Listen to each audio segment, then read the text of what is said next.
Hi, this is Chief Education Officer Bill Olsen with a school district update. First of all, I want to thank you for joining me from time to time. It's a great pleasure to me to be able to present you with some information about the school district. If there is something in particular that you'd like me to address on a cable program, please send me an email and let me know, and I'll be glad to take a look at it. And if it fits within the context of what we're trying to accomplish here on the cable program, I'll be glad to address that topic. So stay in touch and stay connected with me. Throughout the school year, our staff receives a great amount of training in various areas, whether it's in academics or social emotional well-being of students and themselves. But our administrators also participate in a significant amount of training. You know, our learning never ends, and we are always trying to do a better job every day, every week, every month, every year. And to that end, there is a number of programs that we are trained in, a number of areas of concern and safety, school safety, that we receive training in. I just wanted to spend a moment to let you know what is upcoming in terms of the training of our administrators. And by administrators, I mean our school principals, assistant principals, special education director, and our central office staff also. First of all, we receive a considerable amount of training from our legal counsel on student discipline.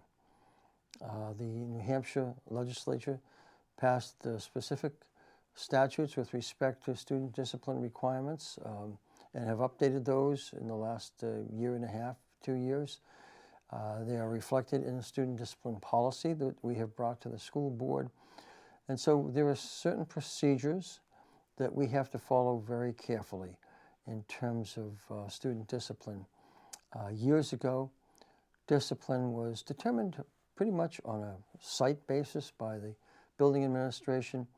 Now it's increasingly defined by law and by state law. So we have had our legal counsel work with us on several meetings to make sure that we understand the discipline regulations as they apply to students in the general education program, and also students who receive special education services and who are identified as in need of an individualized educational plan, an IEP, because there are specific requirements and very, very detailed requirements that we must follow in terms of the any particular suspension or disciplinary measure for behavioral reasons, mostly, that pertain to students on IEPs. And so we want to make sure that we protect the rights of our students. We want to make sure that procedurally, whatever we do is correct and in accordance with the law. And so that's a very, very important part of our training. We also receive very detailed training on suicide prevention. Unfortunately, that's a reality that we are dealing with in public education and in life in general.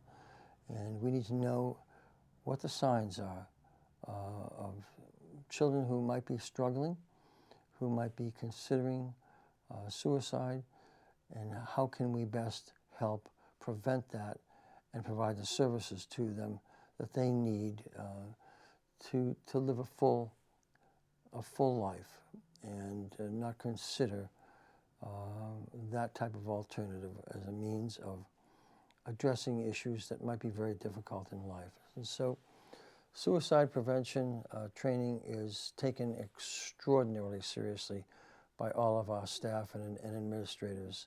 And by staff, I mean both our professional staff and our support staff. We also receive training on bullying and what bullying is and what bullying isn't. And every situation between two or more students does not necessarily represent a case of bullying. There are specific criteria, statutory criteria, that define what constitutes bullying. And so we want all of our staff, and we want our leadership team also to understand the bullying law and what constitutes it, how do we deal with it, the specific bullying reports that we need to detail and complete and keep on record in the not only the school office but the central office. We also receive training on restraint and seclusion practices in the school system. That primarily applies to students with disabilities, but can also apply to the school's general population. There are certain do's and don'ts in terms of how we can help and assist and handle students who might be in crisis at any one point in time. The do's and don'ts of what to do in terms of handling students physically to make sure that they don't hurt themselves or they don't hurt others. And what we're not allowed to do is use any type of aggressive force, obviously, but we are allowed to do certain strategic means with students, helping escort them, talking things through with them, how to perhaps assist them in movement from one location to another.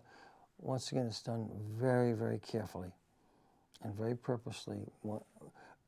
Additionally, we want to make sure that we handle students whenever that is necessary, and it's not necessary very often, but we handle them very, very carefully and appropriately. As I say, I don't want you to think that's a normal part of every school day, but it does happen once in a great while. And so we want to make sure that we comply in every regard with state and federal statutes. Among the other trainings, also certainly school security. We've already had several sessions this year. Each school is having their staff and will have their students trained in avoiding, denying, and defending in any type of school incident. Throughout the year, we will be having several what we call tabletop exercises. We will work with the police department and with the fire department and create several different scenarios, real-life scenarios that could happen and could be faced by the school staff and students. And we talk through with the public safety officials how we appropriately deal with those, given site-specific information for all of our schools, given evacuation sites and reunification to parents or legal guardians. We need to keep in our minds at all times what we do and how we do it in the event of a school emergency. As I've said before, we could have the best school system in the country, but if we're not sure of what we're doing in the times of an emergency, that's what we'll always be remembered for. Now, can we guarantee everyone's safety 100% of the time, every day, in every way? No, that's not reality. But we do everything we possibly can to make sure that children and our staff are going to school and remaining safe throughout the school day. And that's our pledge to you. We are doing several safety audits of our buildings, one by the Homeland Security Department of the New Hampshire Department of Public Safety. We have already begun the school safety assessments. I and our Assistant Superintendent of Finance and Operations, Matt Chavanel, accompanied Neil Martin. Neil is a staff member of the Department of Homeland Security in the state, and we spent about 2 hours going through Merrimack High School. Neil is an expert on school safety and what to look for in school safety, and so we spent a valuable period of time walking through the building and around the building, understanding what we have in place and what we might need to implement to augment the safety of our students and staff. So that's extraordinarily important, and I will keep the school board up to date in terms of what we're doing with school safety. Throughout the year, we also review with the school board school policies. You know, the school policies are the rules of the road. They're the what we do and how we do it, that are regulations that follow our school policies. So the policies are the what, and the regulations are how we implement those policies throughout the school year. We've covered policies on pupil safety and bullying. Once again, we have policies on physical restraint and seclusion. We have been working with public participation in school board meetings, which is always very important.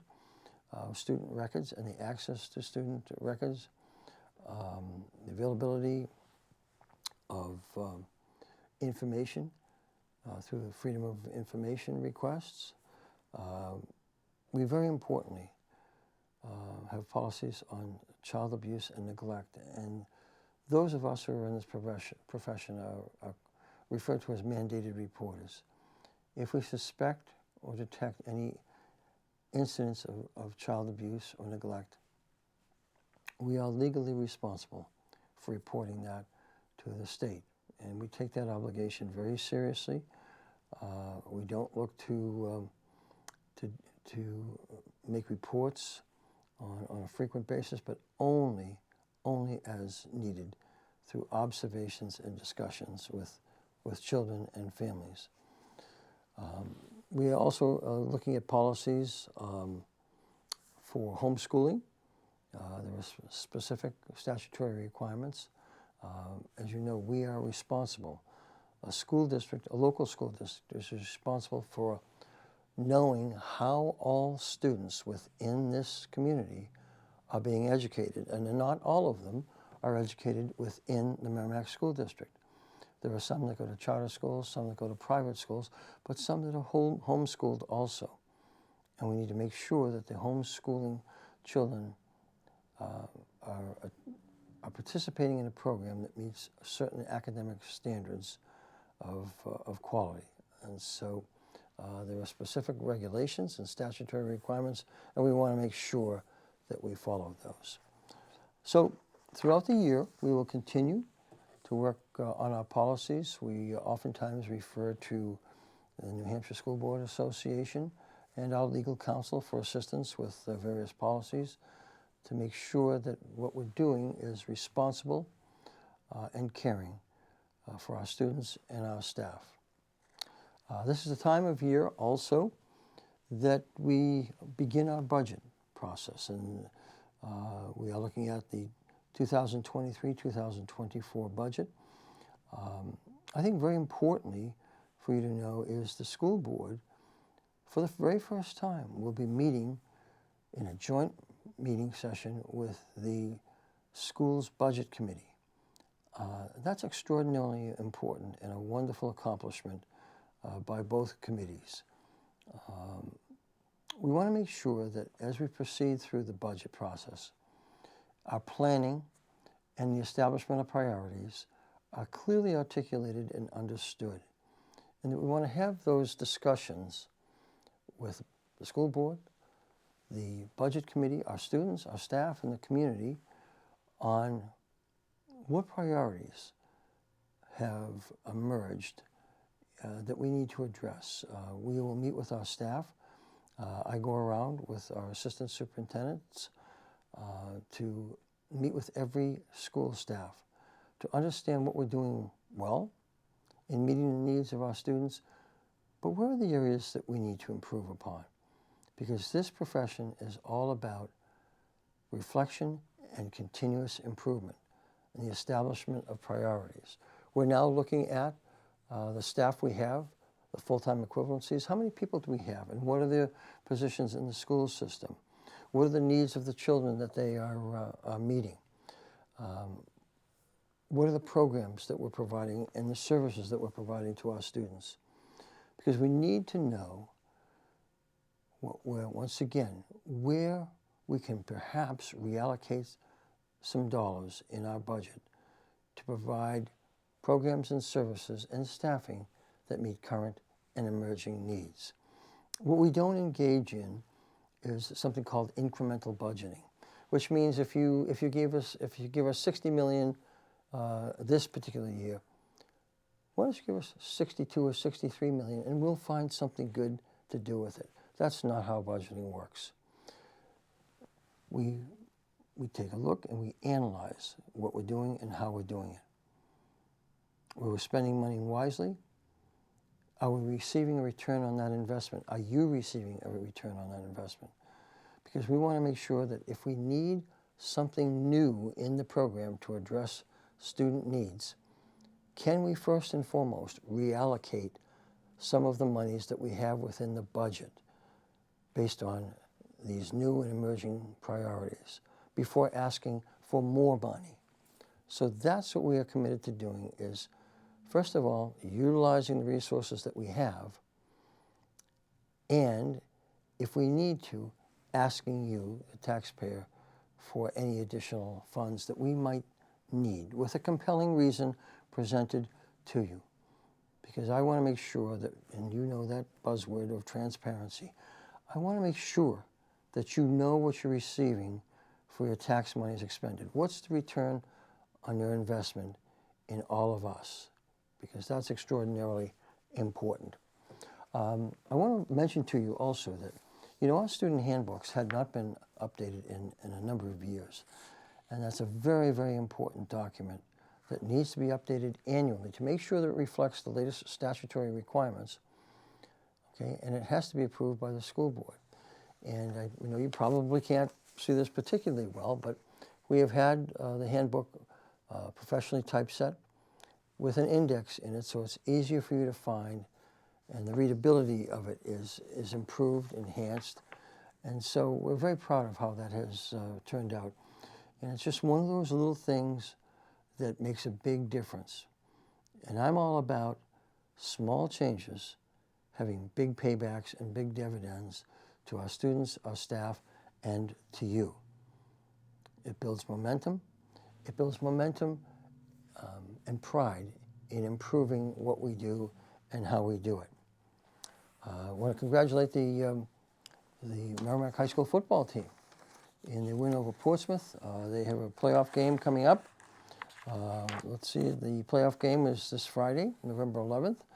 We think it's about 7 p.m. I'm not sure if a time has been established yet, but it's generally around, the Friday evening games are generally around 7 o'clock. And we will be playing Londonderry. We'll be playing the Londonderry Lancers, and we wish the football team great success. I want to congratulate also Melanie Bedard, who finished 60th out of 112 runners in the 5K at a recent New Hampshire Interscholastic Athletic Association Meet of Champions. That took place on November 5th. And I want to congratulate Cameron Fredette, who was 20th out of 146 runners in that competition. Now this, Cameron's finish for the New England Championship qualifies him for the participation in the New England Championship meet, which will be held this Saturday, November 12th, at Pontiac High School in North Scituate, Rhode Island. So congratulations to them.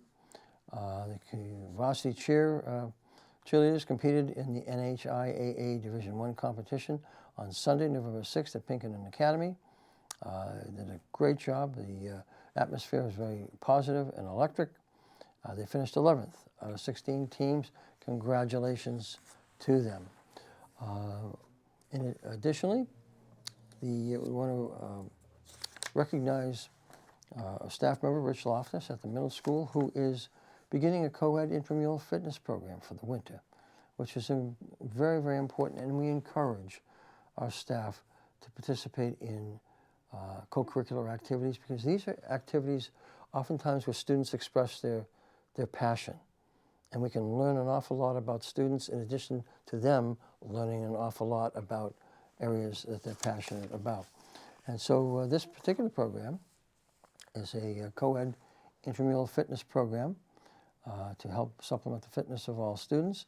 It will run twice a week from 2:30 to 3:45, and activities such as ping pong, resistance training, walking and jogging, balance training, lightweight training with rubberized weights, agility, having an agility ladder, and overall fun but movement activities. And so I want to congratulate Mr. Loftus on developing that interesting co-curricular activity for students. I want to thank the Merrimack School Board for having the confidence in me to offer me another 2 years in my contract. This is my second year in Merrimack. Going into the 2023 year, it will be my 53rd year in education, and I still love coming to work every day, working with outstanding people, trying to make wonderful things happen for students. So I will be extended through the 24-25 school year. I'm looking at that with great enthusiasm because we have outstanding staff members in Merrimack and who exhibit great pride, great passion in what they do, and hard work every single day. So thank you to our committee. I enjoy working with the school board thoroughly. We're working together and moving forward together to bring you the best quality school system that we possibly can. And finally, this Friday is Veterans Day, a day that we remember those who have served in our armed forces to allow us all to enjoy the life we have right now of freedoms. And so we say thank you, a sincere thank you to all of our veterans. If you see one, if you know one, please give them a handshake and a big thank you of appreciation. So Bill Olsen, I always enjoy being with you, and I'll see you in the next cable program.